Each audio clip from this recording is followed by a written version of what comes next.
Sa simple na pasulyap-sulyap, nagpapapansin sa'yo. Umabot sa palitan ng mga mensahe, kilig na kilig ako. Kumusta, kain na, hello, magandang umaga.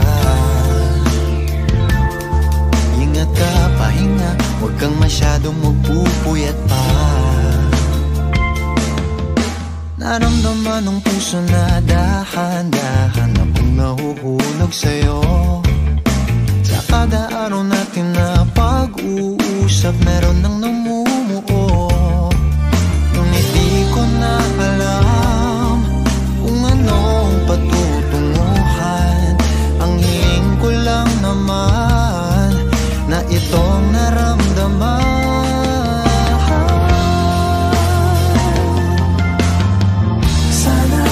Sana naman ay mapagbigyan ka na at nang mapakinggan ang tibok ng puso kong sa'yo alam. Naramdaman ng tunay na kaligayahan. Sana naman mapagbigyan ang tibok ng puso.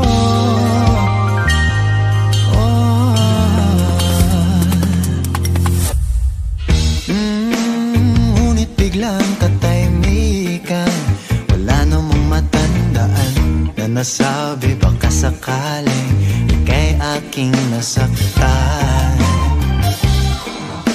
Bigla na lamang ika'y di nagparamdam. Ako ba'y pinagsawaan o may ginagawa?